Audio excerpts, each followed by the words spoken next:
అందరికీ నా హృదయపూర్వకమైన వందనాలు. అందరికీ వందనాలండి. అందరూ చెప్పండి ఒకసారి వందనాలండి. దేవుని నామానికి స్తోత్రాలు.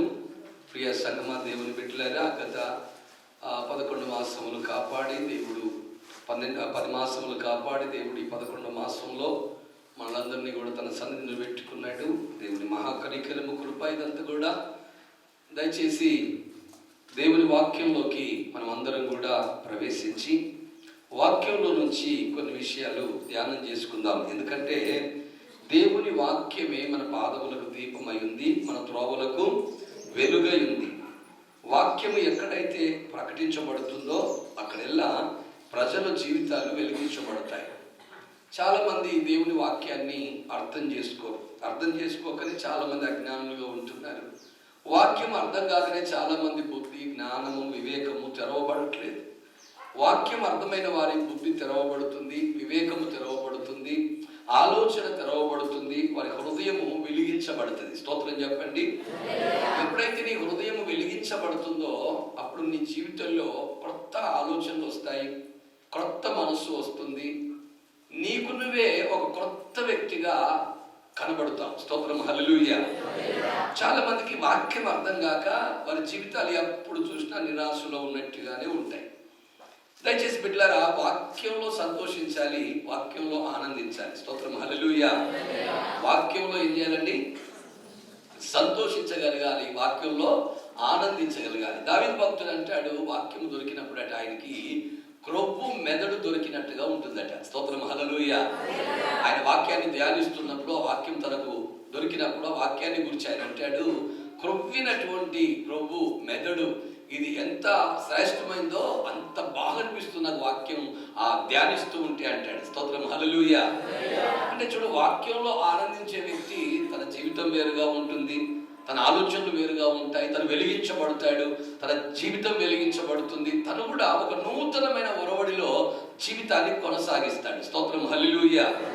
మంచిది బిడ్డలారా, మనం వాక్యంలోకి వెళుదాం. మంచిది. బైబిల్ గ్రంథాలు తెరిచినట్లయితే యాకోబు పత్రిక 4వ అధ్యాయము, అపోస్తలుడైన యాకోబు రాసిన పత్రికలు 4వ అధ్యాయము 7వ వాక్యాన్ని ఒకసారి చదివి సహాయం చేయాలని ప్రభు పేరిట మిమ్మల్ని మనవి చేస్తున్నాను. యాకోబు పత్రిక 4వ అధ్యాయం 7వ వాక్యం. కాబట్టి దేవునికి లోబడి ఉండుడి, అపవాదిని ఎదిరించుడి, అప్పుడు వాడు మీ యొద్ద నుండి పారిపోవును. దేవుని యొద్దకు రండి, అప్పుడు ఆయన మీ యొద్దకు వచ్చును. పాపులారా, మీ చేతులను శుభ్రం చేసుకొనుడి, ద్విమనస్కులారా మీ హృదయములను పరిశుద్ధపరచుకొనుడి. వ్యాకుల పడుడి, దుఃఖపడుడి, ఏడువుడి, మీ నవ్వు దుఃఖమునకును మీ ఆనందము చింతకును మార్చుకొనుడి. ప్రభు దృష్టికి మిమ్మల్ని మీరు తగ్గించుకొనుడి, అప్పుడు ఆయన మిమ్మల్ని హెచ్చించును. ప్రార్థన చేసుకుందాం. ప్రేమ కలిగిన మా తండ్రి, పరిశుద్ధుడైన మా యేసు ప్రభువా, చదవబడిన మాటల్ని మా వినికిలో ఆశీర్వదించి, ఎన్నిక లేని వారిని, నీ సన్నిధి నిలబెట్ట కూడా యోగ్యత లేని వారిని ప్రభువా మీరే కృప చూపండి. నీ ప్రజలకు కావలసిన మాటలు అందించి వారి ఆత్మీయ నేత్రాలు తెరిచి వాక్యం చేత వారి జీవితాన్ని ఫలభరితంగా మార్చమని యేసు నామములో అడుగుచున్నాము తండ్రి, ఆమేన్. మరొకసారి మాట చదవండి. కాబట్టి దేవునికి లోబడి ఉండుడి, అపవాదిని ఎదిరించుడి. సరిపోతుంది. ప్రియమైన దేవుని బిడ్డలారా, యాకోబు, అపోస్తలుడైన యాకోబు గారు ఈ పత్రికను రాస్తూ ఈ పత్రికలో ఒక శ్రేష్టమైన మాటని తాను సెలవిస్తున్నాడు. స్తోత్రం, హల్లెలూయా. యాకోబు ఎవరు అని మీకు సందేహం కలగొచ్చు. ఈ యాకోబు ఎవరో కాదండి, యేసుక్రీస్తు సహోదరుడు. స్తోత్రం చెప్తారా? ఎవరటైనా యేసు ప్రభు జన్మించిన తరువాత మరియమ్మ గారికి కుమార్తెలు జన్మించారు, కుమారులు కూడా జన్మించారు. అలా జన్మించిన వారిలో ఒకడు ఈ యాకోబు. యేసుక్రీస్తు జన్మించిన తర్వాత మరియమ్మకు జన్మించినటువంటి వ్యక్తి. స్తోత్రం చెప్తారా ఒకసారి? ఈ యాకోబు ఆ తదనంతరం సంఘములో ఒక పెద్దగా ఉన్నాడు, ఒక అపోస్తలుడిగా మారాడు. ఆనాడు ఉన్న సంఘానికి ఎంతో ఆదరణకరంగా ఉన్నాడు. స్తోత్రం, హల్లెలూయా. ఆనాటి సంఘానికి ఎంతో ఆదరణకరంగా ఉన్నాడు. వివాదాలు పరిష్కరించే విషయమే కావచ్చు, సమస్యలు తీర్చు విషయమే కావచ్చు, సంఘములో కలుగుతున్న పరిస్థితులన్నింటినీ కూడా గమనిస్తూ ఏది ఉత్తమమో, ఏది సరి అయినదో, సంఘానికి ఏది క్షేమమో, ఇలాంటి విషయాల్లో చాలా ఆసక్తిగా దేవుని యొద్ద నుండి ఆలోచనలు పొంది చక్కగా సంఘానికి పరిచర్య చేశాడు. సంఘాన్ని క్షేమకరమైన స్థితిలో నడిపించినట్టుగా మనం చూస్తాం. పౌలు తర్వాత యూదులకు కలిగిన, అపోస్తులకు కలిగిన వివాదం ఉంది. అన్ని జనులకు అపోస్తులుడిగా పౌలు దేవుడు ఎన్నుకున్నప్పుడు ఆయన అన్ని జనులకు ప్రకటించిన సువార్తను బట్టి పెద్దల మధ్యలోకి వచ్చి సాక్ష్యం ఇచ్చినప్పుడు అతడు చేసిన సేవని అంగీకరించి అన్య జనులు ఏం చేయాలో కూడా చెప్పినటువంటి వ్యక్తిలో ప్రథముడు ఎవరు అంటే యాకోబే. స్తోత్రం, హల్లెలూయా. ప్రథముడు ఎవరండి? యాకోబు. ఆ సేవ, పౌలు సేవనంతా అంగీకరించినటువంటి వారిలో పౌలు చేసిన సేవ సరి అయినదే, వారు ఇది చేయకపోతే సరిపోతుంది అని చెప్పి వారి విషయమై కొన్ని ఆజ్ఞలు ఇచ్చి మిగతా పత్రికలు రాసి పంపించినటువంటి వారిలో యాకోబు ఉన్నాడు. యాకోబు చాలా గొప్పవాడు, చాలా మంచి దైవజనుడు, చక్కని సేవ చేసినాడు, ప్రార్థనాపరుడని కూడా అతని గురించి మనం చెప్పుకుంటాం. అతని డెక్కెలట ఒంటె డెక్కెల వలె మారినాయి ప్రార్థన చేస్తే. స్తోత్రం, హల్లెలూయా. చాలా గొప్పవాడు, మంచి ప్రార్థనాపరుడు. అయితే ఈయన ఒక అద్భుతమైన విషయాన్ని ఇక్కడ ప్రస్తావించాడు. అందులో ముఖ్యమైన మాట ఏంటంటే ఇక్కడ ఏమంటున్నాడు? కాబట్టి దేవునికి లోబడి ఉండండి, అపవాదిని, చెప్పాలి గట్టిగా, ఏమన్నాడు? ఈ మాట నాతో చెప్పండి అందరూ. దేవునికి లోబడి ఉండుడి, అపవాదిని ఎదురించుడి అనండి. అపవాదిని ఎదురించుడి. ప్రియమైన సంగమా, దేవుని బిడ్డలారా, ప్రజలారా, ఇక్కడ అద్భుతమైన విషయాన్ని గురించి మాట్లాడుతున్నాడు. మీరందరూ కూడా దేవునికి లోబడి ఉండాలి. అపవాదిని ఏం చేయాలట? అపవాది అంటే కింద ఏమని రాయబడింది? సాతాను. సాతాను గురించి బైబిల్ గ్రంథంలో చాలా విషయాలు రాయబడ్డాయి. అబద్ధికుడని, మోసగాడని, దొంగని, దోచుకున్నవాడని, సహోదరుల మీద నేరారోపణ చేయువాడని. స్తోత్రం చెప్తారా? లేవనండి. సహోదరుల మీద నేరారోపణ చేయువాడని, ఇలా చాలా విషయాలు సాతాను గురించి బైబిల్లో ఉన్నాయి. ఇప్పుడు సాతాను అనేసరికి మనందరికీ జ్ఞాపకం వచ్చే ప్రథమమైన విషయం ఏంటంటే వాడు మనకు శత్రువు. స్తోత్రం చెప్పండి, హల్లెలూయా. ఇక్కడ సాతాను ఎవరికైనా మిత్రుడిగా ఉన్నాడా? ఎవరైనా సాతానుతో స్నేహం చేస్తున్నారా? వాక్యం అంతా అయిపోయేసరి చేస్తున్నారో చేస్తలేదో తెలుసు. హల్లెలూయా. ఎవరైనా సాతానుతో స్నేహం చేస్తున్నారా? లేదండి. సాతానుతో స్నేహం చేస్తారా? ఎవరైనా తెలిసి ఇంత తెలిసి సాతానుతో స్నేహం చేయడం ఏంటండి? సాతానుతో స్నేహం చేయడం అంత మంచిది కాదు కదా అని చెప్పాట. సాతానుతో స్నేహం ఎవరు ఇష్టపడము. స్తోత్రం చెప్పండి. ఎందుకంటే సాతాను అనేసరికే, అపవాది అనేసరికే మనందరికీ అర్థమవుతున్న విషయం ఏంటంటే వాడు భయంకరమైన వ్యక్తి. స్తోత్రం చెప్పండి, హల్లెలూయా. పడద్రోయబడ్డ దేవదూత. ఎవరట? పడద్రోయబడ్డ దేవదూత.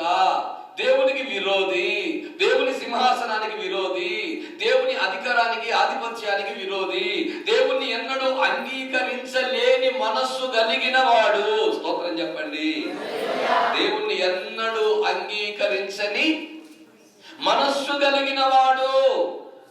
ఇలా సాతాను భయంకరంగా కనబడుతున్నాడు మనకు బైబిల్లో. స్తోత్రం, హల్లెలూయా. ప్రియమైన సంగమా, దేవుని బిడ్డలారా, అపవాదిని ఎదురించాలి అన్నాడు. ఏమన్నాడు? అపవాదిని ఏం చేయాలట?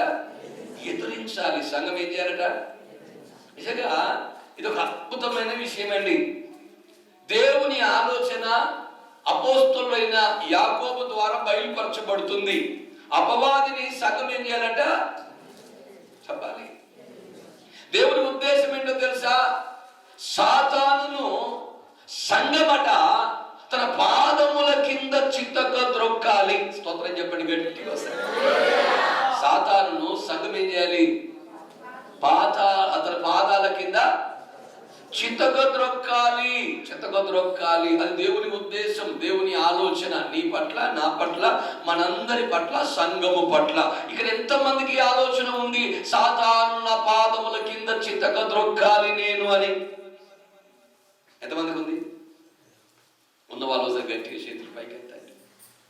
మీ బంగారు చేతులు చూడాలని ప్రభు ఆశపడుతున్నాడు. హల్లెలూయా. అంతేనా? అంతేనా? స్తోత్రం చెప్పండి. ఎవరికి లేదండి, ఎవరికి లేదండి. ప్రారంభం దినాల్లో నేను విశ్వాసంలోకి వచ్చినప్పుడు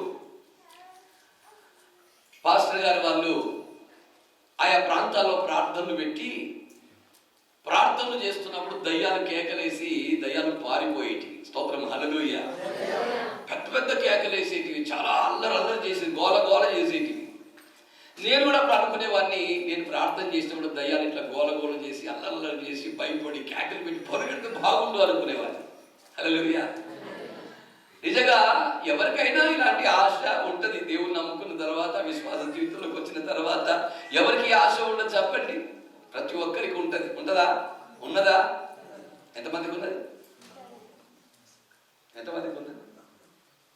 గవర్ని మనకి ఎందుకు కానీ, ఏదో ఆదివారం చర్చికి వచ్చి సోమవారం నుంచి శనివారం దాకా ఎక్కడో అక్కడ బ్రతికి మళ్ళీ ఆదివారం జ్ఞాపకం వచ్చినప్పుడు చర్చికి వచ్చి ఏదో బ్రతుకుతున్నామంటే బ్రతుకుతున్నాం అన్నట్టుగానే సాగిపోవాలి. కానీ ఇవన్నీ ఆశలు, కోరికలు, ఇది పెద్ద విజన్ కానీ దర్శనాలు కానీ నాకేం లేవు. అంత పెద్ద విశ్వాస జీవితం చేయాలని తృష్ణ కూడా నాకు పెద్దగా ఏమీ లేదు. అంతే అంటారా? హల్లెలూయా. నాకైతే అలా ఉండకపోయేదండి. ప్రార్థన చేసే వాళ్ళని సపరేట్గా దయ్యం పట్టడం తీసుకొచ్చుకొని కూర్చోబెట్టి, హల్లెలూయా, దయ్యం పట్టడం తీసుకొచ్చి పాస్టర్ ప్రార్థన చేస్తే దయ్యాలు పోయినాయి కదా, అప్పుడు కేకులు వేసినాయి కదా, మేము చేస్తే ఎందుకు అని చెప్పి దయ్యం పట్టడం ప్రార్థన చేయడం వదిలిపెట్టేస్తే వాళ్ళు కూడా ప్రార్థన చేసేవాళ్ళు. ఒకసారి దెబ్బలు కూడా తిన్నారు ప్రార్థన చేసిన టైంలో. తెలియదు కదా, కొత్త కదా. హల్లెలూయా. సరే, మొత్తానికి అయితే యేసు ప్రభుల వారు సంఘం పట్ల, నీ పట్ల, నా పట్ల, మనందరి పట్ల ఒక ఉద్దేశాన్ని కలిగి ఉన్నాడు. ఏంటంటే సాతానును ఎదిరించు వారముగా ఉండాలి. బైబిల్ గ్రంథంలో అపోస్తలుడైన పౌలు మనందరికీ సుపరిచితుడే. ఈ పౌలు గారు తన పరిచర్యలో గొప్ప అద్భుతాలు చేశాడండి. మామూలు అద్భుతాలు కాదట. ఈ పౌలు నడిచి వెళుతూ ఉంటే అతని నీడ పారితే దయ్యాలు కేకలు వేసి పారిపోయినాయి. అతని నీడ పారితే రోగులు ఏమయ్యారట? బాగైనారు. కాబట్టి మాట చదవండి. అపోస్తుల కార్యం 19వ అధ్యాయం 11వ వాక్యం కొంచెం త్వరగా. మరియు దేవుడు పౌలు చేత విశేషమైన అద్భుతములు చేయించెను. ఇదిగో వినండి వినండి వినండి మాటలు. అతని శరీరమునకు తగిలిన చేతి గుడ్డలైనను నడికట్లైనను రోగుల యొద్దకు తెచ్చినప్పుడు రోగములు వారిని విడిచెను, దయ్యములు కూడా వదిలిపోయెను. హల్లెలూయా. ఏం జరిగిందట? అతని చేతికి తాకిన నడికట్లు కర్చి తీసుకొచ్చి ఆ రోగుల మీద వస్తే రోగాలు బాగైనాయి, దయ్యాలు ఏం చేసినాయట? పారిపోయినాయట. హల్లెలూయా. అందుకనే ఈ రోజుల కర్చిక్ పరిచర్య చాలా విస్తరించింది. స్తోత్రం చెప్పండి. ఆ దినం కర్చిక్ని ఎందుకు వాడారు అంటే అన్ని చోట్లకి పౌలు వెళ్ళలేడు కాబట్టి. హల్లెలూయా. అన్ని చోట్లకి పౌలు వెళ్ళలేడు కాబట్టి, అందరి వద్దకు వెళ్ళి ప్రార్థన చేయలేడు కాబట్టి, అప్పుడు ప్రజలు ఆయన దగ్గర తండోపతండాలుగా వస్తున్న కారణం చేత వస్తున్న వారు ఏం చేశారు? నడికట్లు తీసుకొచ్చుకున్నారు. ఆ నడికట్లు నేను తాకిని ఇట్లా ఏంటి తాకాడు. ఆ తాకిన నడికట్లు తీసుకొని వెళ్ళి రోగుల మీద వేస్తే రోగులు బాగైపోయారు, దయ్యాలు పారిపోయి కేకలేసాయి. స్తోత్రం. హల్లెలూయా. దేవుడు పౌలు చేత విశేషమైన అద్భుతాలు చేయించాడండి. ఈరోజు ఇక ఈ కర్చిప్ని ఏం చేశారు?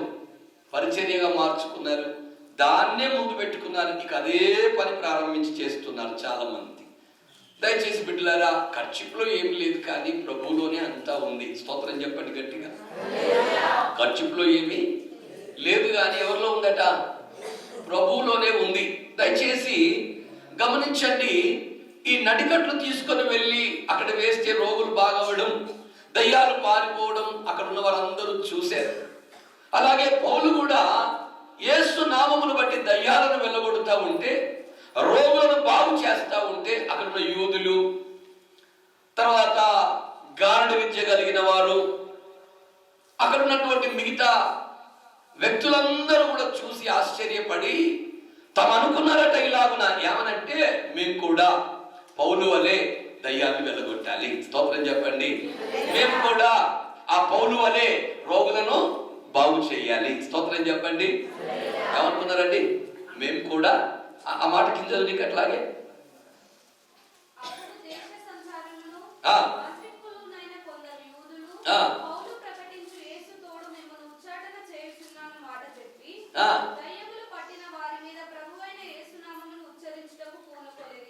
దయ్యములు పట్టిన వారి మీద ప్రభువైన యేసు నామమును ఉచ్చరించుటకు. అంటే కొంతమంది మాంత్రికులు, గారడి విద్య కలిగిన వారు, మిగతా వాళ్ళందరూ కూడా ఏం చేశారంటే పౌలు యేసు నామాన్ని ఉచ్చరించినప్పుడు దయ్యాలు పారిపోతున్నాయి, రోగాలు బాగవుతున్నాయి, పౌలు నడికట్లు వేస్తే చాలు ఎన్నో అద్భుతాలు జరుగుతున్నాయి. నిజంగా మనము కూడా పౌలు చేసినట్టుగానే చేస్తాము. స్తోత్రం చెప్పండి. మరి యేసు ప్రభువుని నమ్మిన వారు కాదు, మారు మనసు పొందిన వారు కాదు, బాప్టిస్మం తీసుకున్న వారు కాదు, పరిశుద్ధాత్మను పొందుకున్న వారు కూడా కాదు. వాళ్ళు ఎవరని రాయబడింది అక్కడ? దేశ సంచారులు, తర్వాత మాంత్రికులు, తర్వాత చదండి యూదులట. కొందరు యూదులు, మాంత్రికులు, దేశ సంచారులు, గారడి విద్య కలిగిన వారు. వీరు ఏం చేస్తున్నారంటే పౌలు ఎలాగైతే యేసునామాన్ని ఉచ్చరించాడో మేము కూడా ఉచ్చరిస్తాం. వారికి మారు మనసు లేదు. బాగా వినాలి. వారు బాప్టిస్మం కూడా తీసుకోలేదు. వారు ప్రభువైన యేసుని తమకు దేవుడిగా అంగీకరించలేదు. వారు పరిశుద్ధాత్మను కూడా పొందుకోలేదు. వారు పరిశుద్ధాత్మను పొందక, యేసుని విశ్వసించక, మారు మనసు అనుభవంలోకి రాక వారు ఏమనుకుంటున్నారు? నాగైనా ఈ దయ్యాలను వెళ్ళగొట్టాలి. చాలా మందికి దయ్యాల మీద ఉన్నటువంటి ఆలోచన మారు మనసు మీద ఉండదండి. స్తోత్రం, హల్లెలూయా. బాగా గమనించాలి. ఇక్కడ పౌలు దయ్యాలను వెళ్ళగొడుతూ ఉంటే, ఆ రోగులను బాగు చేస్తూ ఉంటే వీళ్ళు ఏమనుకున్నారు? మేము కూడా పౌలులాగానే దయ్యాలను వెళ్ళగొట్టాలి. పౌలులా దయ్యాలను కొడుతున్నాడు. దయ్యం పట్టిన వ్యక్తిని దగ్గర తీసుకురాగానే ఆ వ్యక్తి తల మీద చెయ్యుంచో లేదా వేలు చూపించో ఏమంటున్నాడు? యేసు నామములో దయ్యమా ఇక్కడి నుంచి వెళ్ళిపో, విడిచి వెళ్ళిపోయి మనసు అని చెప్తున్నాడు. అంటే మనము కూడా పౌలులాగా చెప్పినట్టయితే ఖచ్చితంగా దయ్యాలు ఏమవుతాయి? వెళ్ళిపోతాయి. మనం కూడా పౌలు వలె ప్రార్థన చేస్తే దయ్యాలు ఏమవుతాయి? వెళ్ళిపోతాయి, రోగులు బాగైపోతారు. కాబట్టి వీళ్ళు కూడా ఏం చేశారు? ఇక యేసు నామాన్ని బట్టి దయ్యాలను వెళ్ళగొట్టకు, యేసు నామాన్ని ఉచ్చరిస్తున్నారు. అక్కడ యేసు నామో దయ్యమా పో అంటున్నారు, యేసు నామంలో రోగమా భాగం అంటున్నారు. మరి రోగాలు బాగైతున్నాయా? దయ్యాలు పోతున్నాయా? ఏం జరిగింది అక్కడ? కింద అట్లాగే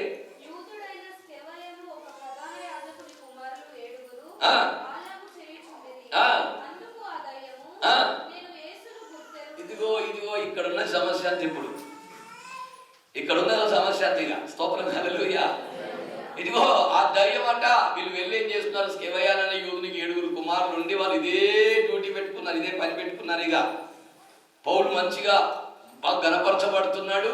పౌలుకు మంచి పేరు వచ్చేసింది, ఘనత వచ్చేసింది. మనకు కూడా పేరు ఘనత రావాలి, ఏది ఏమైనా అలా చేసేద్దాం మనం కూడా అని చెప్పేసి వీళ్ళు యేసునామంలో ఆ దయ్యాలను వెలగొట్టడానికి వెళ్ళి యేసునామాన్ని ఉచ్చరించడానికి ప్రారంభించారు. అప్పుడు ఆ దయ్యమట ఏమంటుంది? నేను యేసుని గుర్తెరుగుదును, పౌలును కూడా ఎరుగుదును, కానీ మీరెవరు? స్తోత్రం చెప్పండి. చెప్పాలి. ఇప్పుడు ఆ దయ్యం ఏమంటుంది? వీళ్ళు అనుకున్నారు పౌలు యేసునామంలో పొమ్మంటే పోయింది కదా, రోగం యేసునామంలో పోయింది కదా, మేము కూడా యేసునామంలోనే పొమ్మంటాము, కాబట్టి పోతాయేమో అనుకుని వచ్చి చేయి పెట్టి వాళ్ళు కూడా ఏమంటున్నారు? యేసునామంలో దయ్యమా పో అంటా ఉంటే ఆ దయ్యమట ఏమంటుంది? బాబు, నాకు యేసు ప్రభువుల వారు ఎవరో తెలుసు. మీరు అనుకుంటున్నారే పౌలు, ఆ పౌలు ఎవరో కూడా తెలుసు. మరి మీరెవరయ్యా? హల్లెలూయా. ఏమడిగింది? నాకు పౌలు తెలుసు, నాకు యేసు ప్రభు తెలుసు. యేసు ప్రభు తెలుసా తెలియదా దయ్యానికి? గెరసీయ దేశంలో యేసు ప్రభుల వారు ఆ సముద్రపు రేవున ఓడ దిగి ఇలా వస్తున్నాడు. అంతే, ఎక్కడో సమాధులు ఆ దయ్యం పట్టేవాడు. దయ్యం ఎక్కడుందండి?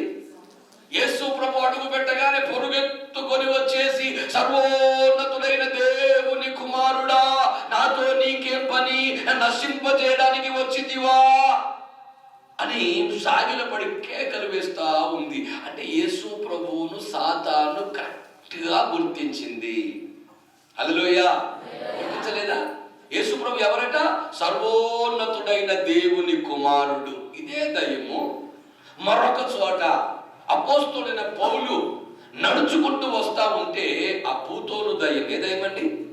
సోద చెప్పే దయ్యం, ఆ యవనస్తురాల్ని పట్టిన దయ్యం యవని కేకలేస్తుంది, ఇదిగో మీరు సర్వోన్నతుడైన దేవుని దాసులు, రక్షణ మార్గాన్ని మీకు ప్రకటిస్తున్నారు అని చెప్పాడు. స్తోత్రం, హల్లెలూయా. పౌలు తెలుసా తెలియని దయ్యానికి? పౌలు గురించి ఏమన్న దయ్యము? ఈయన సర్వోన్నతుడైన దేవునికి దాసుడు అన్నాయి అంది. అదే యేసు ప్రభు గురించి ఏమన్నది? సర్వోన్నతుడైన దేవునికి ఈయనెవరు? కుమారుడు అంది. స్తోత్రం, హల్లెలూయా. అంటే కుమారుడు ఎవరో తెలుసు, దాసుడు ఎవరో తెలుసు, యేసు ప్రభు ఎవరో తెలుసు, పౌలు ఎవరో తెలుసు. యేసు ప్రభు శక్తి తెలుసు, పౌలు శక్తి తెలుసు. యేసు ప్రభు ఎలాంటి వాడో తెలుసు, పౌలు ఎలాంటి వాడో తెలుసు. ఇప్పుడు దయ్యం ఏమంటాను తెలుసా? స్కెవయాను కుమారులను, బాబు మీరెవరు? హల్లెలూయా. మీరెవరు? వాళ్ళ గుడిగా అదిరిపోయినా ఏం చెప్పాలి, రివర్స్ అయిపోయిందంట. హల్లెలూయా. పౌలు ఎవరో తెలుసు అంటుంది, యేసు ఎవరో తెలుసు అంటుంది, మీరెవరు అంటే మేమేం చెప్పాలా? చెప్పడానికి వాళ్ళ దగ్గర ఏమీ లేదు. బైబిల్ చెప్తుంది అక్కడ, వారిద్దరిని లొంగదీసి సాతాను వారిని గెలిచాడు, వారు వస్త్రాలు లేకుండా వీధుల వెంట పొరుగెత్తుకొని వెళ్ళారు. స్తోత్రం చెప్పండి. అపవాదిని ఎదిరించడానికి చాలా కష్టం. హల్లెలూయా. అపవాదిని ఎదిరించాలి అంటే నువ్వెవరో సాతానుకు బాగా తెలుసా తెలియదా? యేసు ప్రభు ఎవరో బాగా తెలుసు. నువ్వెవరో, యేసు ప్రభు ఎవరో, పౌలు ఎవరో, పేతురు ఎవరో, నీ భక్తి ఏంటో, పౌలు భక్తి ఏంటో, నీ విశ్వాసం ఏంటో, పౌలు విశ్వాసం ఏంటో సాతానుకు బాగా తెలుసు. సాతాను ఎదిరించాలి అని అనుకున్నప్పుడు కాస్త అజాగ్రత్తగా ఉండకు. స్తోత్రం, హల్లెలూయా. సాతాను ఎదిరించాలి అంటే అజాగ్రత్తగా ఏదో వెళ్ళి యేసు నామంలో పో అంటే పోద్దా అనుకోకండి. పోద్దా? అలా పోతే నాకు పౌలు తెలుసు అంటదా? అలా పోతే నాకు యేసు ప్రభు తెలుసు అంటదా? హల్లెలూయా. మీకు సంఘటన చెప్పాలి. ఒక దినాన ఉపవాస ప్రార్థన జరుగుతుంది. అప్పుడు డెలివరెన్స్ ప్రార్థనలు, ఉపవాస ప్రార్థనలు పెట్టేవారు విడుదల కొరకు. దయ్యాలు పెట్టిన వాళ్ళ విడుదల కొరకు ఉపవాస ప్రార్థనలు పెట్టేవారు. ఒకరోజు ఉపవాస ప్రార్థన పెట్టాము, అందరం కలిసి సైకిల్ మీద వెళ్తున్నాం. మాతో ఉన్న ఒక సహోదరుడు, నేను వస్తాను కానీ మీరు వెళ్ళండి అన్నాడు. స్తోత్రం చెప్పండి. నేను వస్తాను కానీ మీరు వెళ్ళండి, ఒక 10-15 నిమిషాలు లేటుగా వస్తాను నేను అన్నాడు. మాతో కూడా అప్పటిదాకా వచ్చింది, అక్కడ ఆగింది. సర్లే ఈయన వస్తాడులే అని చెప్పేసి మేము వెళ్ళిపోయినాం. అక్కడికి టైం అవుతుందని చెప్పేసి తన వెనుక ఆగాడు. ఓ అరగంట తర్వాత, పావుగంట తర్వాత వచ్చేసాడు. మరలా మాతో పాటు కలిశాడు. మొత్తానికైతే ఆ దయ్యం పట్టిన వ్యక్తి కొరకు ప్రార్థన చేసే సమయం ఆసన్నమైంది. కొంచెం మనోడు ఉత్సాహపరుడు, కాస్త ఉత్సాహపరుడు అనుకోండి. ఈ ఉత్సాహంతో ముందుకు వచ్చాడు. ఉత్సాహంతో ముందుకు వచ్చి ఆ దయ్యం పట్టిన వెంటనే చేయబెట్టి, యేసు నామములో సైతానా అనేసరికి, ఏయ్ నోర్మీరా అన్నది. ఏమన్నా సైతాన్? ఏయ్ నోర్మీరా అన్నది. నోర్మీరా అనేసరికి ఈయనకేమర్థం గిట్టాడలేదు ఆశ్చర్యం. ఏయ్ సైతానా, యేసు నామం, యేసు నామం అనద్దు, ఏమనద్దు. నువ్వు వెనకాల ఆగి ఏం చేసినావు నా తెలియదారా అన్నది. ఏమన్నది? నువ్వు వెనకాల ఆగినప్పుడు ఏం చేసినావు తెలియదారా? 2 ప్లేట్ల పూరి తిని ఉపవాస ప్రార్థనకు వచ్చి సైతానా పోవటవా? మనోడు మాట్లాడడానికి సబ్జెక్ట్ లేదుగా. హల్లెలూయా. మనోడికి మాట్లాడడానికి ఏం లేదండి, సబ్జెక్ట్ లేదు. సైతాన్తో ఆటలు వద్దు, సైతాన్తో ఏమొద్దు. ఒకసారి హనుమకొండలో ఒక సిస్టర్ దయ్యం పట్టింది. ఆ సిస్టర్ దయ్యం పడితే నేనేమో అయిన వాళ్ళ ప్రార్థనలు, ఉపవాస ప్రార్థనలు ఉన్న వాక్యం చెప్పడానికి లేచినప్పుడు వాక్యం చెప్తూ ఉన్నా. కొంత వాక్యం అవుతుంది, వాళ్ళు ఫోన్ చేశారు. చాలా 10 సార్లు ఫోన్ కంటిన్యూషన్గా వచ్చేసరికి అసలు ఏందబ్బా అని చెప్పి వాళ్ళని పాట పాడమని చెప్పి నేను ఫోన్ ఎత్తాను. ఏంటి అంటే, అయ్యా దయ్యం పట్టింది సిస్టర్కి, చాలా అల్లరి చేస్తుంది, అసలు కంట్రోల్ కావట్లేదు, మేమందరం ప్రార్థన చేస్తున్నాం, విశ్వాసం కూడా ఇక్కడ ఎవరు ప్రార్థన చేసినా లోపడతలేదు అని అన్నారు. సరే నేను వస్తానులే అంటే, లేదు లేదు ఇప్పుడే రావాలి, చచ్చిపోయినట్టున్నా అంటారు. ఏం చేయాలా? సరే అని చెప్పేసి పాస్టర్ గారితో మాట్లాడి కొంచెంసేపు వాక్యం చెప్పి వెళ్ళిపోతాను అన్నా. నేను కొంచెంసేపు వాక్యం చెప్పాను, చెప్పాల్సినంత కాకుండా తొందరగా నేను ముగించేసుకొని నేను బండి తీసుకొని వెళ్దామని చెప్పి ప్రయాణమైనా. నేను వాక్యాన్ని ముగించి ఎప్పుడైతే బండి దగ్గరికి వచ్చి బండి తీసుకుంటున్నానో సైతాన్ చెప్తుందట, అక్కడ వాడు వాక్యాన్ని ముగించిండు, వాడు బండి తీసేడు అన్నాడు. ఏమన్నదట? నేను ఎప్పుడు వాక్యం ముగించిందో ఎప్పుడు బండి తీసిందో దానికి వెనుక. హల్లెలూయా. నేనున్నది వేరే ఊర్లో, దయ్యం పట్టింది మా హన్మకొండలో. ఈ బండి తీసిన, నేను బండి ఎక్కి ఫాస్ట్గా వస్తున్నా. నేను ఆ 5 రోజులు దాటినాక పుణ్యలు అనే గ్రామం వస్తుంది. ఆ గ్రామానికి రాగానే ఏమంటుందా తెలుసా? ఇదిగో వాడు పుణ్యం దాకా వచ్చిందన్నమాట. మళ్ళా నేను అలాగే వస్తున్నా, నేను నాయుడు బంధు, నేను అక్కడ మామూలు దాకా వచ్చిన. మామూలు దాకా వచ్చిన తర్వాత మళ్ళా అంటున్నట్టు, ఇదిగో వాడు మామూలు దాకా వచ్చిండు. వీళ్ళు డౌట్ వచ్చింది, ఏంది అసలు ఏమో చెప్తానంతా అని చెప్పి నాకు ఫోన్ చేసి, అయ్యగారు మీరు ఎక్కడున్నారు అంటే, నేను మామూలులో ఉన్నా ఖచ్చితంగా, నేను ఇంకొక 10 నిమిషాల్లో ఉంటా అంటే వాళ్ళు నిశ్చేష్టలు అయిపోయింది. మామూలులో ఉన్నాడని చెప్పింది ఇప్పుడే ఏం చెప్పింది? మామూలులో ఉన్నాడని చెప్పింది. నేను మళ్ళా కొంచెం ముందుకు వచ్చి నాయుడు బంకు దాకా మళ్ళా చెప్తాను, ఇప్పుడు నాయుడు బంకు దాకా వచ్చిండు, వస్తాడు అంటన్నట. వాళ్ళు ఏం చేసిండు, మళ్ళా ఫోన్ చేసిండు, ఇది అబద్ధమా నిజమా, సైతాన్ అబద్ధికుడు కదా అని. ఫోన్ చేస్తే నేనన్నా ఎక్కడున్నారు మీరు అంటే, నేను ఖచ్చితంగా నాయుడు బంకు అన్నాను, ఇప్పుడే దాటుతున్నా. అదేం చెప్పింది?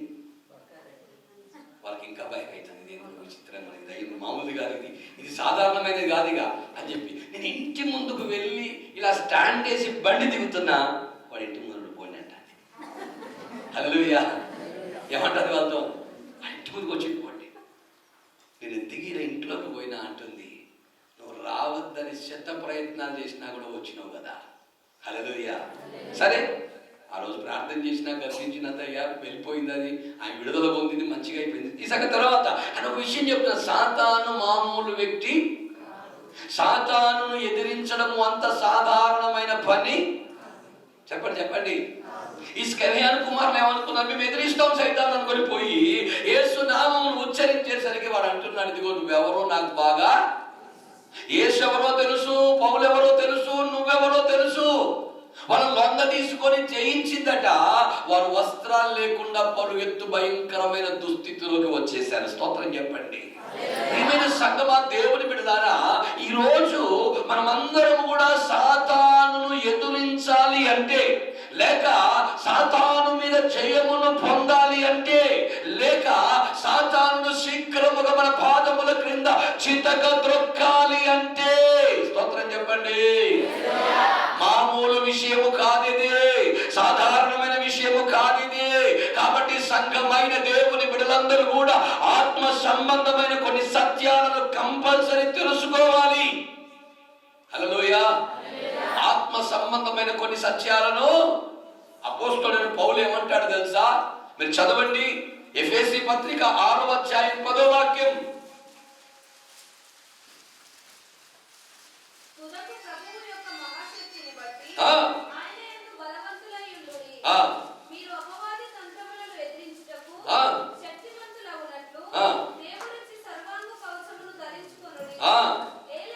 ఇదిగో ఈ మాట మీద ధ్యానం ఉంచండి. ఏలయనగా మనము పోరాడునది శరీరులతో కాదు.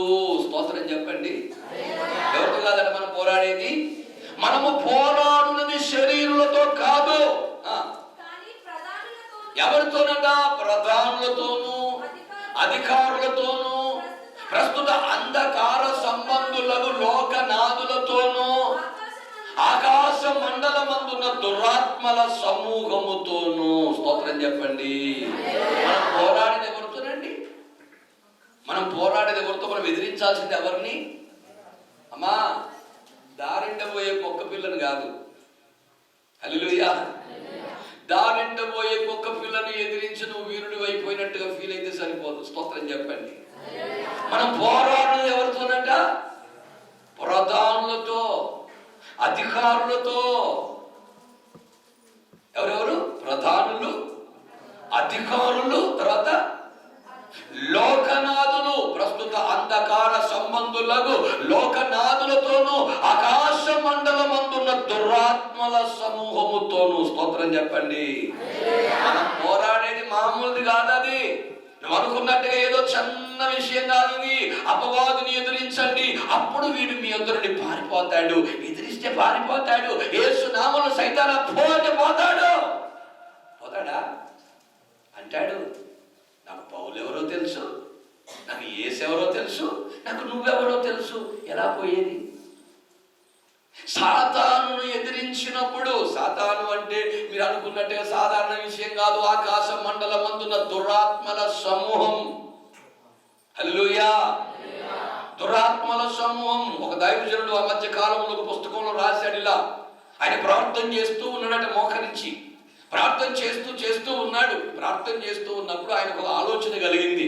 పౌలు ఆ దానియేలు ప్రార్థన పరలోకం వెళ్ళింది, జవాబు మాత్రం కిందికి రాలేదు. ఎందుక అనుకుంటూ ఆయన ప్రార్థన చేస్తున్నాడట. ఎందుక అనుకుంటూ ప్రార్థన చేస్తున్నాడు. ఆయన ప్రార్థన చేస్తుంటే ఒక దర్శనం కలిగింది ఆయనకి. ఆ దర్శనంలో అతని నేత్రాలు తెరవబడ్డాయి. ఆయన నేత్రాలు తెరవబడిన తర్వాత ఆ ఆకాశ మండలమును చూసినప్పుడు అదంతా కూడా వికృత రూపము కలిగిన దయ్యాలతో నింపబడి ఉందట.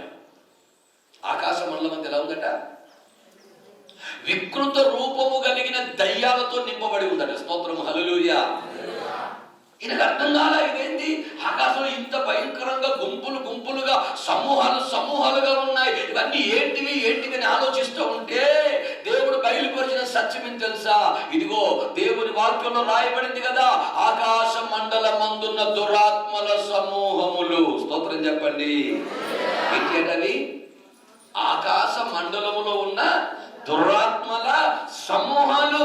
మరి ఈ దురాత్మల సమూహాలను మనం ఏం చేయాలి? ఎదురించాలి. ఏం చేయాలి? ఎలా సాధ్యం? ఎలా ఎదిరించగలవు? ఎలా చేయగలవు? ఎలా సాధ్యం ఇది? చాలాసార్లు నీ కుటుంబంలో శాంతి సమాధానాలు లేకుండా పోతున్నాయి. ఎందుకో తెలుసా? నీ కుటుంబంలో నెమ్మది లేకుండా పోతుంది. ఎందుకో తెలుసా? నీ శరీరంలో ఆరోగ్యం లేకుండా పోతుంది. ఎందుకో తెలుసా? నీ వ్యాపారంలో అభివృద్ధి లేకుండా పోతుంది. ఎందుకో తెలుసా? నువ్వు చేస్తున్నటువంటి ఆత్మీయ జీవితంలో ఫలభరితంగా ఉండట్లేదు. ఎందుకో తెలుసా? కొన్ని దయ్యాలు నీకు విరోధంగా పోరాడుతున్నాయి. స్తోత్రం చెప్పండి. నీ కుటుంబానికి విరోధంగా, నీ ఆత్మీయ జీవితానికి విరోధంగా, నీకు విరోధంగా, సంఘానికి విరోధంగా. స్తోత్రం చెప్పండి. లోకములో ఉన్న దయ్యాలు, అధికారులు, దురాత్మలు ఇవన్నీ ఏకమై మనకు విరోధంగా పోరాడుతున్నాయి. వీటిని గురించి ప్రభువైన యేసు ఏమన్నాడో తెలుసా? నేను నా సంఘమును కట్టుదును, దాని ఎదుట పాతాళ లోక ద్వారముల మాటకు ద్వారములని కాదు గాని దయ్యములు అని అర్థం.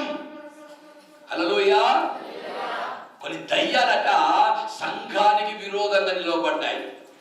కొన్ని దయ్యాలు నీ కుటుంబానికి విరోధంగా నిలబడ్డాయి. కొన్ని దయ్యాలు నీ ఆత్మీయ జీవితానికి విరోధంగా నిలబడ్డాయి. అందుకే నువ్వు సక్సెస్ కాలేకపోతున్నావు. అందుకే నీ జీవితంలో ఫెయిల్యూర్స్ ఎక్కువ. అందుకే నువ్వు నిరాశలో తిరిగిపోతున్నావు. అందుకే నీ కుటుంబం భయంకరమైన కార్యాలకు నిలయంగా మారిపోయింది. వికృతంగా ప్రవర్తిస్తున్నారు. ఒక భర్త భార్యని గొడ్డలతో నరికి చంపాలని తీసాడు. ఎవరామె భార్య? అంత ఘోరంగా నరకడానికి కారణం ఏంటి? వాళ్ళలో దయ్యం ఉంది. స్తోత్రం చెప్పండి. ఏముంది వాళ్ళలో? ఈ వికృత కార్యాలు, ఈ భయంకరమైన కార్యాలు ఇవన్నీ నెరవేర్చి ఎందుకు కారణమే తెలుసా? కొన్ని దయ్యాలు లేచాయి. స్తోత్రం చెప్పండి. నీ కుటుంబానికి విరోధంగా కొన్ని దయ్యాలు లేచాయి. భయంకరమైన దయ్యపు శక్తులు విరోధంగా నిలువబడ్డాయి. జాగ్రత్త సంగమా, జాగ్రత్త సంగమా. అపవాదిని ఎదిరించండి అంటే, ఎదిరించడం అంటే మామూలు మాటలు కాదు. అది మామూలు ఆటలు కాదు. అది సాతానుతో ఆటలాడకూడదు. చాలా జాగ్రత్తగా ఆలోచించాలి. మనమందరము కూడా అపవాదిని మనము ఎదురించి జయించి సమస్తమును నెరవేర్చిన వారమై నిలబడాలి. సాతాను మన పాదాల కిందికి రావాలి. హల్లెలూయా. సాతాను ఎక్కడికి రావాలా? మన పాదాల కిందికి రావాలా. మన పాదాల కిందికి రావాలా. అది రావాలి అంటే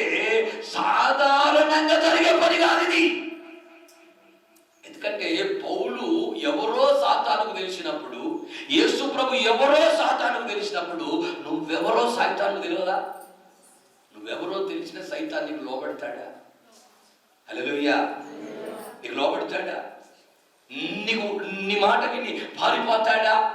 లేకపోతే నీకు విరోధంగా నిలబడలేక తగ్గిపోతాడా? బలహీనుడవుతాడా? నేను విని పారిపోయే అవకాశం ఉంటుందా? ఒక్క మాట చెప్తున్నాను, సాతాను నీ జీవితంలో నుండి నిన్ను ఎదిరించలేకుండా పారిపోవాలి అంటే నీలో కొన్ని ప్రత్యేకమైన క్వాలిటీస్ కావాలి. ఏం కావాలండి? నీలో కొన్ని ప్రత్యేకమైన క్వాలిటీస్ కావాలి. ఇంత సాధారణంగా జరిగే పని కాదు ఇది. హల్లెలూయా! అందుకని ప్రియమైన సంగమా, నీ ఇంట్లో జరుగుతున్న వికృతమైన కార్యాలకి కారణం సైతాను గుర్తిస్తే నీ పోరాటం వేరుగా ఉంటుంది. అపోస్తలుడైన పౌలు ఒక అద్భుతమైన మాట చెప్తాడు కొరింథీయుల సంఘముతో. 2వ కొరింథీ 10:4 వాక్యం అనుకుంటా, చదవండి. 2వ కొరింథీ, మా యుద్ధోపకరణములు. మన పోరాటం శరీరులతోనా? మన పోరాటం శరీరులతోనా? కాదు కదా. ప్రధానులతో, అధికారులతో, ప్రస్తుత అంధకార సంబంధులకు, లోకనాథులతో, ఆకాశ మండలమందున దురాత్మలతో మన పోరాటం. మరి మన పోరాటంలో శరీర సంబంధమైన యుద్ధోపకరణములు మనము ధరించుకున్న వారమైతే వాటిని జయించగలమా? ఏ యుద్ధోపకరణాలు? శరీర సంబంధమైనవి. ఏ సంబంధమైనట? శరీర సంబంధమైన యుద్ధోపకరణాలు నువ్వు ధరించుకున్నట్లయితే సాతానును జయించగలవా? అందుకే చెప్తున్నాడు ఇక్కడ, మా యుద్ధోపకరణములు శరీర సంబంధమైనవి కావు. మరేంటి అట? దేవుని ఎదుట బలము కలిగినవై ఉన్నాయి. స్తోత్రం చెప్పండి. ఆ యుద్ధోపకరణాలు ఎలా ఉన్నాయి? శరీర సంబంధమైనవిగా లేవు. శరీర సంబంధమైన యుద్ధం అయితే కత్తి ఉంటుంది, డాలు ఉంటుంది కదా. వాటిని పట్టుకుని వెళ్తాం, యుద్ధం చేస్తాం, గెలుస్తాము, చేస్తాము సంగతి తర్వాత. స్తోత్రం, హల్లెలూయా. కానీ మా యుద్ధం, మేము చేస్తున్న యుద్ధం ఇప్పుడు శరీర సంబంధమైంది అంటున్నాడా? మన యుద్ధం శరీర సంబంధమైందా? శరీర సంబంధమైన యుద్ధంలో ఉన్నామా? శరీర సంబంధమైన యుద్ధం అయితే నీ టార్గెట్ ముందే ఉంటుంది. స్తోత్రం చెప్పండి. కానీ ఇది యుద్ధం, ఇది ఆత్మ సంబంధమైన యుద్ధం. ఇది ఆత్మ సంబంధమైన యుద్ధములో నీ టార్గెట్ ని కనబడదు. స్తోత్రం చెప్పండి. నీ శత్రువుని కనబడు, నీకు విరోధంగా పోరాడుతున్నవాడు నీ కళ్ళ ముందు నీకు కనబడు. ఇది ఒక ఆత్మల ప్రపంచం. స్తోత్రం చెప్పండి. ఏంటట? ఇది ఒక ఆత్మల ప్రపంచం. ఈ ఆత్మల ప్రపంచం అర్థం కావాలి అంటే నువ్వు ఆత్మ సంబంధమైన యుద్ధోపకరణములు కలిగిన వ్యక్తిగా మారాలి. హల్లెలూయా. ఏ వ్యక్తిగా మారాలి? శరీర సంబంధమైన యుద్ధోపకరణాలు కాదు, ఆత్మ సంబంధమైన యుద్ధోపకరణములు కలిగిన వ్యక్తిగా మారాలి. ఏంటి ఆత్మ సంబంధమైన యుద్ధోపకరణాలు? వాటిని గురించి రోమ పత్రికలో అంటాడు, వెలుగు సంబంధమైన, తేజో సంబంధమైన యుద్ధోపకరణాలు అంటాడు. వాటిని మరలా ఏమంటాడండి? తేజో సంబంధమైన యుద్ధోపకరణాలు. ఆ మాట చదండి. రోమిలకు రాష్ట్ర పత్రిక 13:12. త్వరగా కొన్ని మాట చెప్తా నేను, త్వరగా. కనుక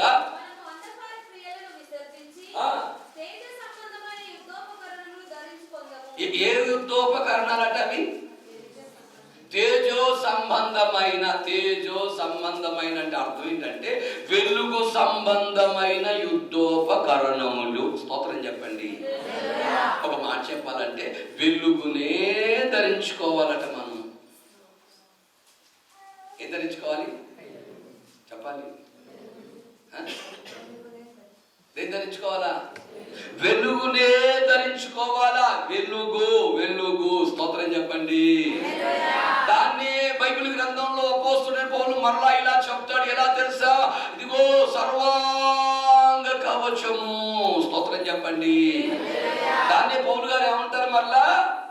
సర్వాంగ కవచము. తేజో సంబంధమైన యుద్ధోపకరణములు, వెలుగు సంబంధమైనవి అనగా చీకటి లేనివి, పాపము లేనివి, అపవిత్రత లేనివి, అంధకారము లేనివి. స్తోత్రం చెప్తారా? నువ్వు ధరిస్తున్న యుద్ధోపకరణములో చీకటి గాని, అంధకారము గాని, పాపము గాని, ఇదిగో ఏది లేనిదిగా ఉన్నప్పుడు మాత్రమే నువ్వు చేసే యుద్ధములో నీకు జయము దొరుకుతుంది. నీ యుద్ధోపకరణములు తేజో సంబంధమైనవిగా మారాలి. ఎలా మారాలి? నువ్వు చేస్తున్న యుద్ధంలో నీ ఆయుధాలు వెలుగు సంబంధమైనవై ఉండాలి. ఏంటి అట? చెప్పాలి. చీకటి సంబంధమైన ఆయుధములు ధరించుకొని వెళ్ళితివా, నీకు జయము వస్తుందా? చెప్పండి గట్టిగా ఒకసారి. వస్తుందా? వస్తుందానండి? అప్పుడు సైతాన్ ఏమంటుంది తెలుసా? పౌలు ఎవరో తెలుసు, నువ్వెవరో చెప్పండి. నువ్వెవరో తెలిసిన తర్వాత నీతో పోరాటం ఈజీయా కాదా? హల్లెలూయా. అరే आपको ने मुझे मालूम भई అంటాడు సైతాన్. నువ్వేందో నాకు బాగా తెలుసు, నీ సంగతి పూర్తిగా తెలుసు నాకు. స్తోత్రం చెప్పండి. ఇక సైతాన్ ముందు నువ్వు తెలగలు వేసుకోవాల్సిందే, బేలముఖం వేసుకోవాల్సిందే, నిలబడలేవిగా, దారులు చూసుకోవాలి. బైబిల్ గ్రంథంలో రాయబడింది కదా, ఒక్క దారి గుండా వస్తే శత్రువు ఎన్ని దారులు కూడా పారిపోతాడట. చెప్పండి. ఇప్పుడు సైతాన్ కాదు పరిగెత్తేది, 7 దారులు కూడా మనం పరిగెత్తాలి. ఇక ఎందుకు? మన యుద్ధోపకరణాలు చీకటి లేనివిగా ఉండాలి. చీకటి లేనివిగా అంటే కొన్ని మీకు పరిచయం చేస్తాను, టకాటక్ చెప్తాను కొన్ని మాటలు. ఇవి మీకు అవసరమైన మాటలు. చదవండి ఎఫెసీ పత్రిక 6వ అధ్యాయము. అక్కడ నుంచి చదవండి అక్కడ నుంచి. ఎక్కడికి పోయారు మీరు? 6వ అధ్యాయంలో 12, 13 చదవలేదే. కాదు కానీ ప్రధానులతోనూ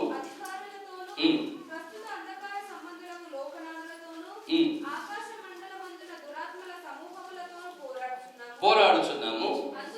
అందుచేతను మీరు ఆపద్దినమందు చూసారా? ఎవరిని ఎదిరించాలి? వారిని. వారంటే ఎవరు? ఆ దురాత్మలు, ఆ దయ్యాలు, ఆ దయ్యము సమూహం. దాన్ని ఎదిరించాలి. వారిని ఎదిరించుటకు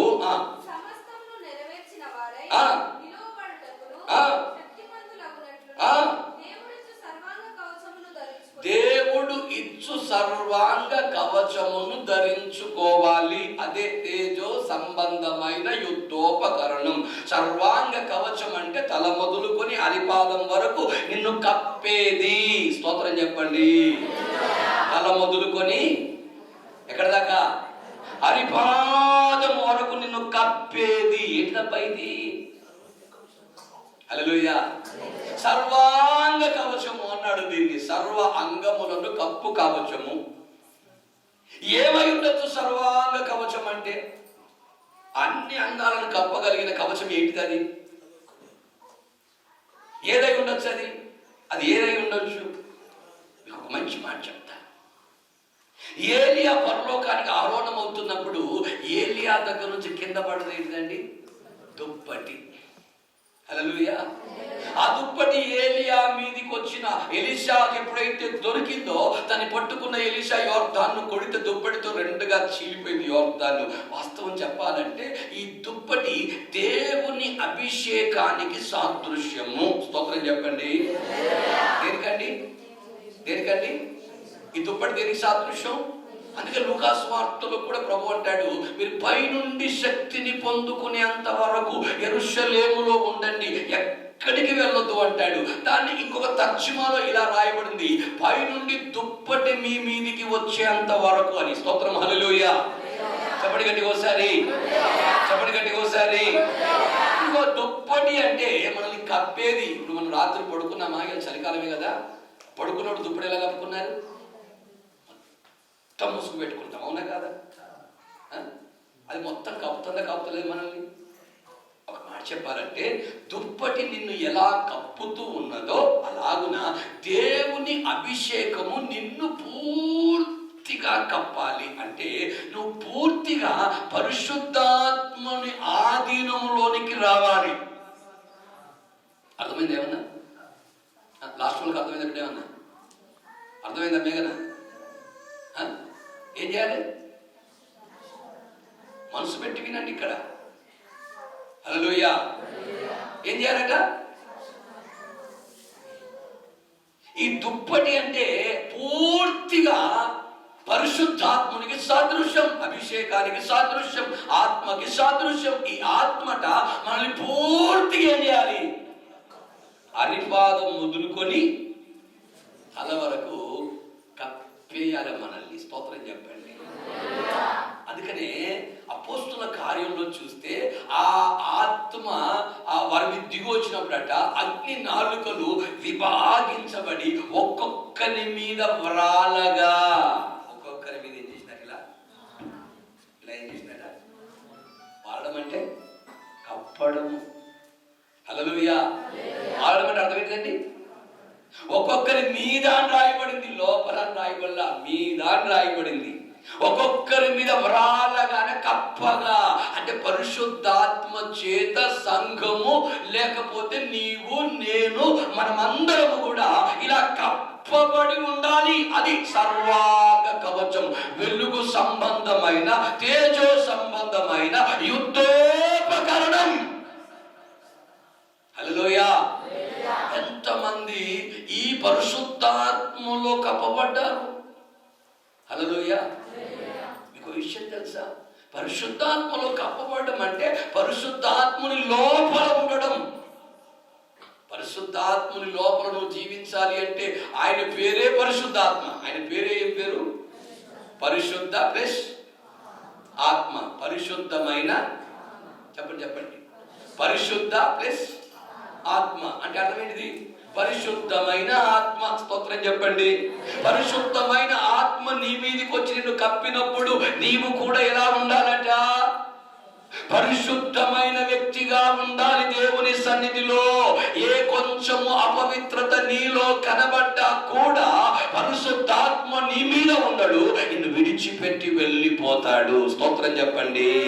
దేవుని ఆత్మ సౌలు మీది నుండి వెళ్ళిపోయినట్లుగా, దురాత్మ సౌలులోనికి వచ్చినట్లుగా మనం చూస్తాం బైబిల్ గ్రంథంలో.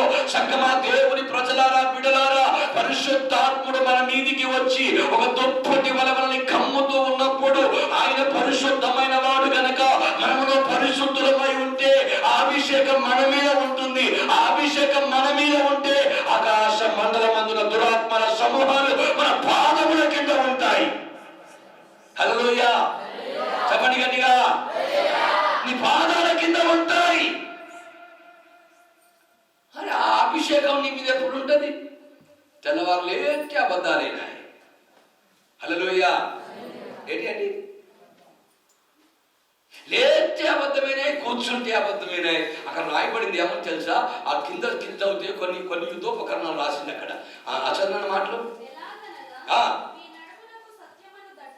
చూసిరా? నడుములకు సత్యం అనే దట్టి మీరు కట్టుకుంటే పరిశుద్ధాత్మ మీ మీద ఒక దుప్పటి వలె ఉండిపోతాడట. ఈ నడుముకి ఏముండాలి? సత్యము అనండి, అనండి. సత్యము అంటే అసత్యం కానిదే సత్యం. సత్యం అంటే ఏంటండి? అసత్యము కానిదే. నీ లోపల అసత్యం ఉండొద్దు, లోపలే ఉండాలి. తెల్లారు లేచి అబద్ధాలు ఆడుతున్నావు, సత్యం ఉందంటే నీ లోపల. ఇప్పుడు దయ్యాలకు నీ మీద అధికారం రాకపోతే ఏమవుతుంది? ఇప్పుడు దయ్యం ఏమన్నా తెలుసు? నేను చూసి నువ్వెవరు నాకు బాగా, నువ్వెన్ని అబద్ధాలు ఆడినవు నాకు, చెప్పండి. నువ్వెన్ని బూతులు మాట్లాడినవు నాకు బాగా, నువ్వెంతమందిని దూషించినవు నాకు బాగా, నువ్వెంతమందిని అపహసించినవు నాకు బాగా, నువ్వెంతమందిని ఎగతాళి చేసినావు నాకు బాగా తెలుసు, ప్రతి తెలుసు. సైతానుతో ఆటలు వద్దు సంగమా. నాకు పౌలు ఎవరో తెలుసు అన్నది, యేసు ఎవరో తెలుసు అన్నది, నువ్వెవరో కూడా తెలుసు అంటున్నాడు. స్తోత్రం చెప్పండి. హల్లెలూయా. పౌలు ఒక్క మాట సెలవిస్తే దయ్యాలు గడగడలాడాయి. యేసు ప్రభును చూస్తే పరుగెత్తుకొని వచ్చి సాగిలపడి, సర్వోన్నతుడైన దేవుని కుమారుడా నాతో నీకే పని అంటూ కేకలు పెట్టి బ్రతిమిలాడుకొని మరి ఆయన ముందు సాగిలపడ్డాయి. స్తోత్రం చెప్పండి గట్టిగా ఒకసారి. ఈరోజు సంఘం ఎదుట, నీ ఎదుట, నా ఎదుట, మన ఎదుట సాగిలపడాలి దయ్యాలు. ఏం కావాలి? యేసు ప్రభుని చూసి సాగిలపడ్డాడు.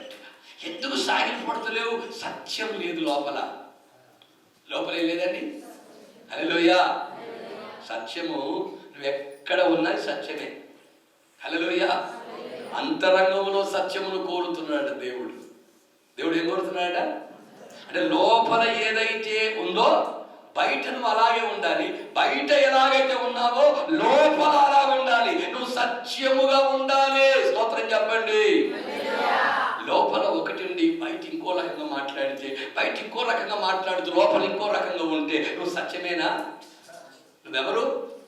నువ్వు సత్యమా అబద్ధమా? సైతానికి ఉన్న బిరుదుల్లో ఒక మంచి బిరుదు చెప్పండి, అబద్ధికుడు. వాడు అబద్ధం ఆడినప్పుడట మన స్వభావమును అనుసరించి అబద్ధం ఆడతాడట. స్తోత్రం చెప్పండి. అందుకని నువ్వు కూడా అబద్ధం ఆడుతూ ఎలా అబద్ధం ఆడుతున్నావు? అక్కడ ఏ అబద్ధం ఆడితే మ్యాచ్ అవుతుందో, అతుకుతుందో అదే అబద్ధం ఆడుతున్నావు. ఏ అబద్ధం అండి? ఏ అబద్ధం అయితే మ్యాచ్ అవుతుందో కరెక్ట్ గా గోడకు సున్నం కొడితే అతికినట్టుగానే అతుకుతుంది నీ అబద్ధం ఆడ. అప్పుడు అనుకుంటున్నాను నీ మనసులో, అచ్చా నేను చాలా టాలెంటెడ్. అప్పుడు ఏమన్నా మనసు లేవు, నేను చాలా టాలెంటెడ్. చూడు నా టాలెంట్ ఎంత, 5 నిమిషాలు మసక కొట్టించేసా, బోటు కొట్టించేసా, ఆగం చేసేసా. సైతాన్ అంటుంది నీకంటే ఫుల్ టాలెంటెడ్ నేను ఇంకా. హల్లెలూయా. అరే నువ్వు కాదురా బాబు, నేను సీనియర్ నన్నా, నేను పిహెచ్డీ చేసిన అంటే సైతాన్ వచ్చి. సైతాన్ ఏమంటాడు, బాబు నేను పిహెచ్డీ చేసిన అందులో చాలా సీనియర్ రా, నామకరం నువ్వు అబద్ధాలు ఏదో టాలెంట్ అంటే ఎట్లా? నేను దానికి బాబును, అబద్ధములకు నేను జనకుని, నేనే దానికి బాబును. హల్లెలూయా. సైతాన్ ఏమంటాడు, దానికే నేను అయ్యను, దాన్ని ముట్టించింది నేను, కన్నదే నేను దాన్ని, నా దగ్గర నువ్వు చేయొచ్చు ఎట్లా? దయచేసి బిడ్డలారా, సత్యము ఏముండాలి? పరిశుద్ధాత్మ అభిషేకం నీ మీద నిలిచి ఉంటే దయ్యాలు కేకలేకపోతే ఏం చేస్తాయి చెప్పండి? కేకలేకపోతే ఏం చేస్తాయి? నీ ముందు సాతాను ఇదిగో పాదాల కిందికి రాకపోతే ఏం చేస్తుంది? సత్యం కావాలి లోపల. లోపల ఏం కావాలి చెప్పండి చెప్పండి. అబద్ధాన్ని విసర్జించండి, అబద్ధాన్ని ఆడకండి, అబద్ధమును రానివ్వకండి, అబద్ధముని జీవితంలో లేకుండా చూసుకోండి. శక్యమైనంత వరకు ఏది ఏమైనా నిజమే మాట్లాడు. నిజం మాట్లాడితే గొడవలు అయితేయండి, అల్లర్లు అయితేయండి, చాలా సమస్యలు అవుతాయండి, రానియండి. హల్లెలూయా. రానియండి. ఏం చేద్దాం మరి? నిజమాడినందున నిన్ను శత్రువునైతినా అంటే మరి అవుతావు కదా. అందుకే ఈరోజు ఈ పాస్టర్ గారికి ఎవరికి ఇష్టంగా ఉండదు పెద్దగా, ఎందుకంటే ఉన్నది ఉన్నట్టుగా చెప్పేస్తే చాలా మందికి ఈ పాస్టర్ ఇంటే చెప్తుంది. హల్లెలూయా. ఎందుకు ఈ మాట చెప్తున్నాం మీ అందరికీ అంటే, నిజం అది ఎలాంటిది తెలుసా? నేను నిలబెట్టేది ఏంటట? సాతాను ముందు, లోకంలో, పరిస్థితుల మధ్య ఎక్కడైనా నిలవబెట్టగలిగిన ధైర్యత, ఆ సత్తా ఉంది నిజానికి. దయచేసి ప్రియమైన దేవుని బిడ్డలారా, సత్యము అనే దట్టిని కట్టుకుంటే సర్వాంగ కవచం నీ మీద ఉంటుంది. ఏముంటుందట? ఇంకా ఉన్నాయి కొన్ని, ఇంకా ఉన్నాయి. ఏంటి అట? చదువు. నీతి అను మైమరుగు. నీతి, నీతి అన్న సత్యము అన్న కొంచెం దగ్గర సంబంధం కలిగినవి రెండు. స్తోత్రం. హల్లెలూయా.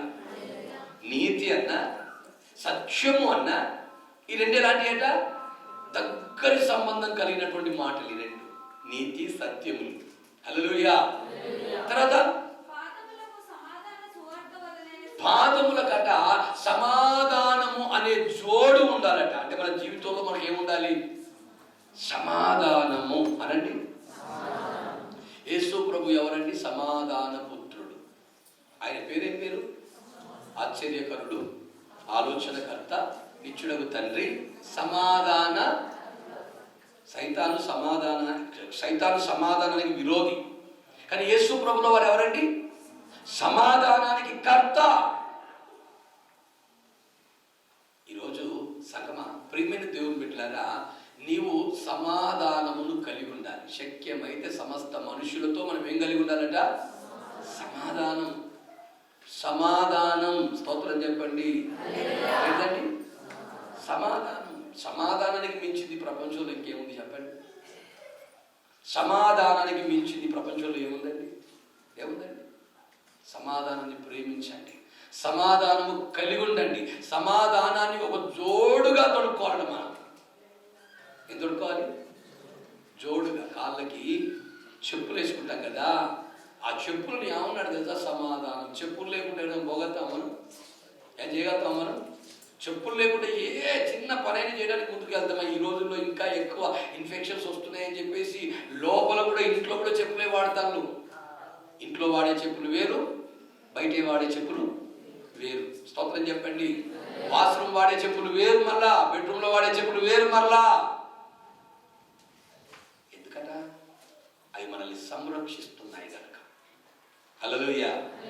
అవి మనల్ని, నేను మొన్న ఒక హాస్పిటల్ వెళ్ళా, ఏ డాక్టర్ చెప్పులు చూసినా కూడా అవి ఒక రకంగా ఉన్నాయి. ఏ డాక్టర్ అందరు డాక్టర్లు ఒకే తెలియసుకుంటుందని చెప్పలేదు నేను అనుకున్నాను. మనుషులు అందరికి ఒకటి చెప్పులు అయింది, ఒకే రకంగా ఉండేది. మనసులో ఒకలాటం ఆగలేక కొంచెం నాకు డౌట్ వచ్చి ఆ డాక్టర్ కాస్త ఫ్రీగా మాట్లాడితే ఆయన అడిగిన, సార్ మీరు అందరూ ఒకే రకమైనటువంటి షూస్ అవి చెప్పులు వేసుకున్నారు, షూస్ కాదు చెప్పులేవి వేసుకున్నారు, మరి మీకు కంపెనీ ఇచ్చిందా మీరే కొనుకొచ్చుకున్నారు? మీ ఉంది కదా మీకు హాస్పిటల్, ఈ హాస్పిటల్ ప్రొవైడ్ చేసిందా మీరు తెచ్చుకున్నారా అంటే ఆ డాక్టర్ ఏమన్నాడు, లేదండి ఈ హాస్పిటల్లో అడుగు పెట్టినాక మేము ఏ చెప్పులైనా వేసుకొని రావచ్చు, కానీ వచ్చిన తర్వాత ఏవి వాడద్దు, ఆయన పక్కకు పెట్టాలి, మాత్రం వేసుకోవాలి. ఎందుకొరకు? మాతో వచ్చిన ఇన్ఫెక్షన్స్ ఏవి ఎవరికి రాకూడదు, ఇది పేషెంట్లకు రాకూడదు. అందుకని రాగానే ఇవి మాత్రమే వాడాలి, ఇవి సపరేట్, ఇవి చాలా మెడికల్ సంబంధించినవి అని చెప్పిన. ఒక మాట చెప్తున్నా, చెప్పులు సాధారణమైనవి, అవి ముళ్ళ నుంచి, రాళ్ళ నుంచి, ఇన్ఫెక్షన్స్ నుంచి కాపాడగలిగితే, నిజంగా సమాధానాన్ని నువ్వు ధరించుకుంటే, సమాధానాన్ని నువ్వు ధరించుకుంటే చెప్పండి, ఏ ఇన్ఫెక్షన్స్ వస్తాయి నీకు? ఏ రోగాలు వస్తాయి?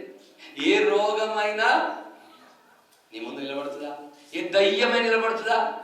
ఏ సమస్య నిలబడుతుందా? ఏ శోధన నిలబడుతుందా? ఏ అధికారమైన, ఏ దురాత్మైన, ఏ దయ్యముల సమూహమైన నీ ముందు ధైర్యముగా నిలవబడగలిగిన శక్తి కలిగి ఉంటుందా? నీ పేరు చెబితే చాలు, నువ్వెవరో నాకు తెలుసు అంటుంది సైతం. హల్లెలూయా. నీ పేరు చెబితే చాలు, నువ్వెవరో నాకు తెలుసు. హల్లెలూయా. సమాధానం ఒకటి, నీతి అనే మైమరు, సత్యమను దట్టి, సమాధానం అనే జోడు, తర్వాత విశ్వాసం అనే డాలు అని రాయబడుతుంది, తర్వాత ఆత్మ ఖడ్గము అని రాయబడుతుంది. ఆత్మ ఖడ్గము, ఆత్మ ఖడ్గము, ఆత్మ ఖడ్గము అంటే వాక్యము. విశ్వాసం అనే డాలు అంటే విశ్వాసముతో కూడిన జీవితం. ఏ జీవితం అండి? చెప్పండి చెప్పండి. విశ్వాసముతో కూడిన జీవితం. విశ్వాస జీవితం అంటే ఏంటి చెప్పండి మీరు? విశ్వాసి లేదా విశ్వాస జీవితం చేస్తున్నాను, దాని డెఫినేషన్ ఏంటిదండి? దాని గురించి మీరు ఏం చెప్తారు? ఒక విశ్వాసి విశ్వాస జీవితాన్ని కలిగి ఉన్నాడు అంటే ఏం చెప్తాడు దాని గురించి? నేను విశ్వాసిని. హల్లెలూయా. ఒక మాట చెప్పాలంటే, విశ్వాసము కొరకు బ్రతికువాడు అనండి మాట. చెప్పండి చెప్పండి. విశ్వాసము కొరకు బ్రతికే వాడిని విశ్వాసి అని అంటారు. స్తోత్రం చెప్పండి. మన విశ్వాసం ఏంటిది? ప్రభువైన యేసు మన కొరకు లోకానికి వచ్చాడు, ప్రభువైన యేసు మన కొరకు ప్రాణమును పెట్టాడు, ప్రభువైన యేసు సమాధి చేయబడి 3వ దినమున మృత్యుంజయుడై తిరిగి లేచాడు, ప్రభువైన యేసు 40 దినములు శిష్యులకు కనబడ్డాడు, తర్వాత పరలోకానికి వెళ్ళిపోయాడు. వెళ్ళిపోయిన ఆ యేసు తిరిగి మరలా రాబోతున్నాడు. ఆయన రాకడలో ఆయనని ఎదుర్కోవాలనే విశ్వాసముతో బ్రతుకుతున్న వారము కాబట్టే మనం విశ్వాసులము.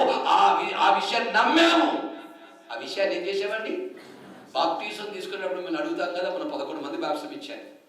ఏం అడిగారు వాళ్ళు? తీసుకుందాం ఎవరన్నా తీసుకుందాం, బాప్టిజం తీసుకుని ఇక్కడ చేస్తండి. మన 11 మందిలో మీ బాప్టిజం తీసుకుని అంటారు. ఏం అడిగారు నిన్న బాప్టిజం ఇచ్చినప్పుడు? బాప్టిజం ఇచ్చేటప్పుడు నమ్మినాను నమ్మినాను నమ్మినాను అన్నారు కదా. అప్పుడు నేనేమన్నా ఏమడిగాను మిమ్మల్ని? ఇప్పుడే మర్చిపోయిలా? సహోదరి, ప్రభువైన యేసు నీ కొరకు భూమి మీద శరీరధారిగా మానవుడే దిగొచ్చి నమ్ముతున్నావా? అప్పుడు ఏమన్నారు? నమ్ముతున్నామండి.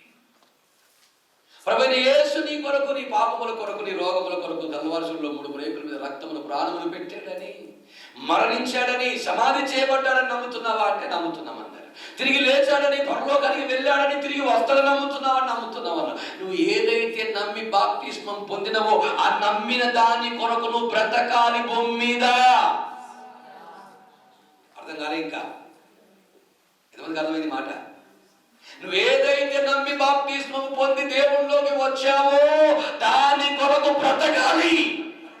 అది విశ్వాస జీవితం అంటే. విశ్వాస జీవితం అంటే ఏదో వచ్చేసాం, వాక్యం విన్నాం, ప్రార్థన చేసుకున్నాం, ఇంటికి పోయినాం, అయిపోయింది, అది కాదు. నువ్వు నమ్మిన దాని కొరకు నిరీక్షణ కలిగి బ్రతకాలి. నువ్వు నమ్మిన దాని కొరకు విశ్వాసంతో పోరాడాలి. నువ్వు నమ్మిన దాని కొరకు ఒక నిరీక్షణ కలిగి జీవించాలి. నువ్వు నమ్మిన దాని కొరకు ఎన్ని శ్రమలు వచ్చినా నిలవబడాలి.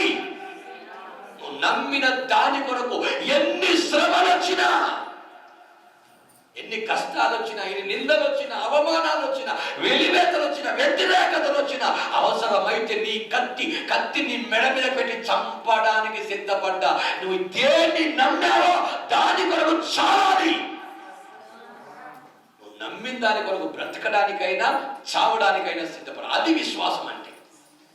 అర్థమవుతుందా? నమ్మిన దానికి చావడానికైనా సిద్ధపడాలి, బ్రతకడానికైనా సిద్ధపడాలి. అంతే. మళ్ళా లోకం, పాపం, లోక జీవితం, ఇంకా ఇవి అవి ఆశలు కోరి ఏవి రావద్దు మధ్యలోకి. నేను ఒక జీవితాన్ని చేయుటకు అప్పగించుకున్న నా యేసుకు, ఆ విశ్వాసాన్ని కాడవరకు. అందుకే అపోస్తలుడైన పౌలు అంటాడు, చనిపోయే ముందు విశ్వాసాన్ని కాపాడుకున్నా. ఏమన్నట్టు? డబ్బునా, వెండినా, బంగారాన్నా, ఉద్యోగాన్నా, వ్యాపారాన్నా, చెప్పండి, స్థాయినా, స్థితినా, ఏది కాపాడుకున్నాడట? దాన్ని కాపాడుకోవాలా. అది జీవితం అంటే. ఆత్మకడ్గం, దాని గురించి చాలా విషయాలు చెప్పొచ్చు నేను మీకు. లాస్ట్ మాట చెప్పి ముగిచ్చేస్తా. చదవని మాట, లాస్ట్ ఎండింగ్ మాట, ఆ 18 నుంచి అనుకుంటా.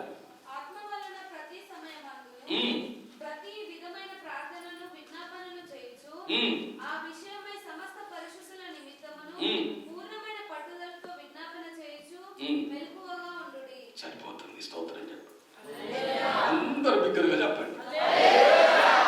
సంతోషంగా 2 చేతులు ఎత్తి చెప్పండి. ఆత్మ వలన ప్రతి సమయమునందును ప్రతి విధమైన ప్రార్థన విజ్ఞాపనము చేయుచు ఆ విషయమై సమస్త పరిశుద్ధుల నిమిత్తం పూర్ణమైన పట్టుదలతో విజ్ఞాపన చేయుచు మెలకువగా ఉండుడి. స్తోత్రం చెప్పండి.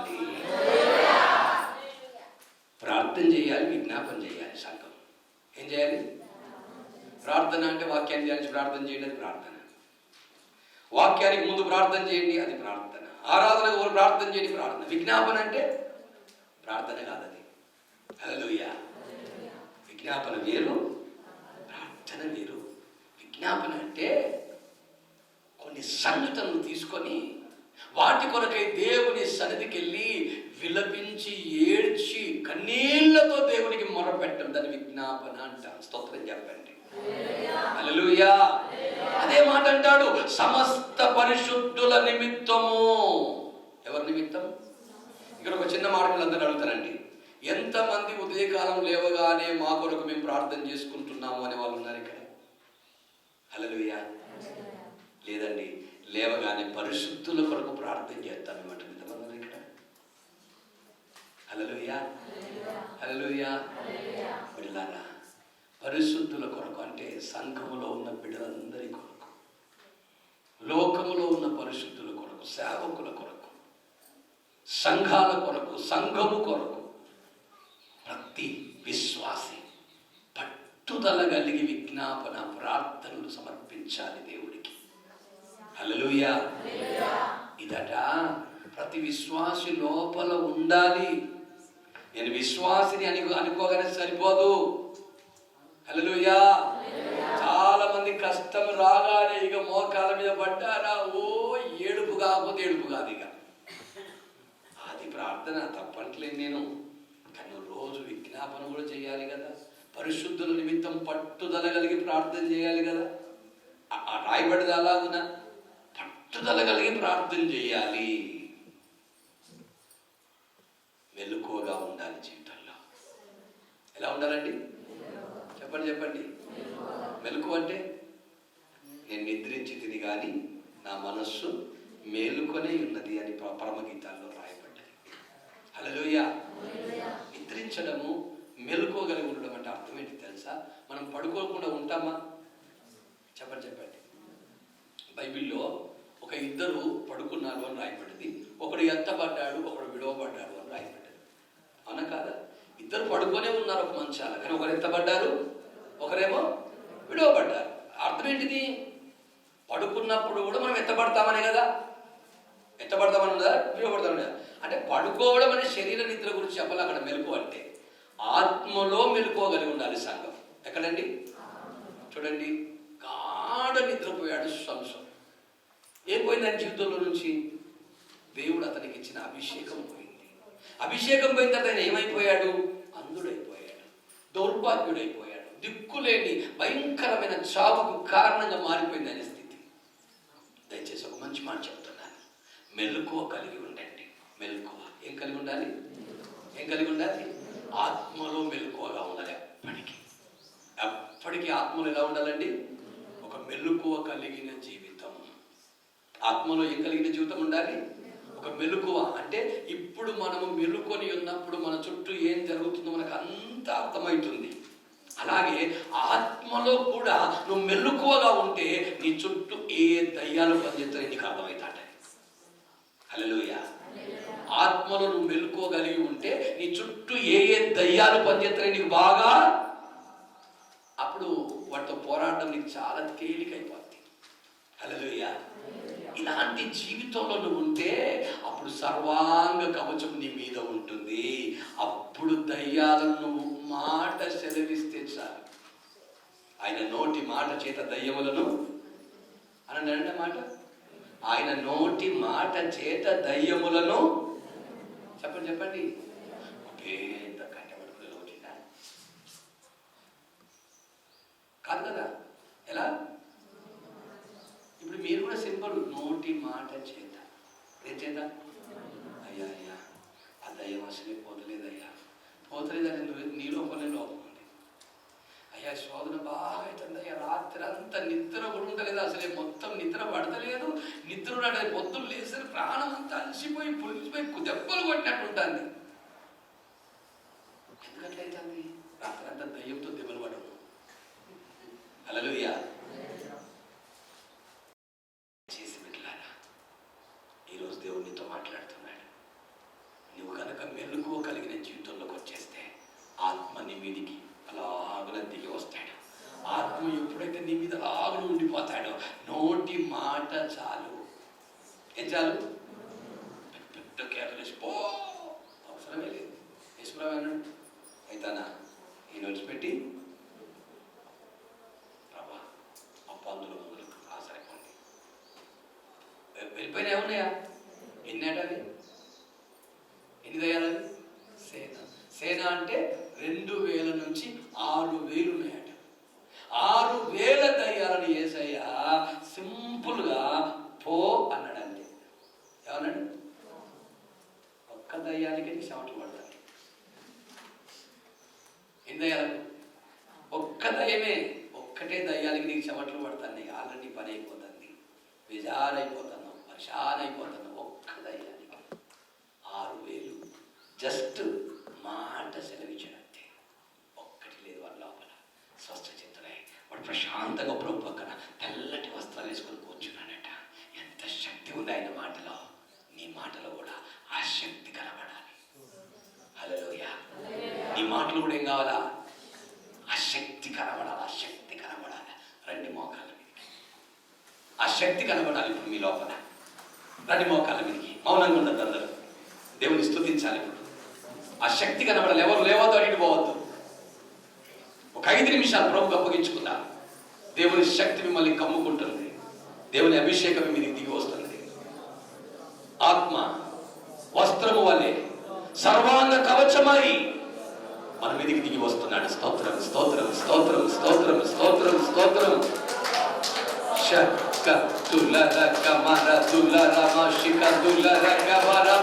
అపవాదిని ఎదురించండి, ఎదురించండి, ఎదురించండి. ఆత్మ ఖడ్గమును ధరించిన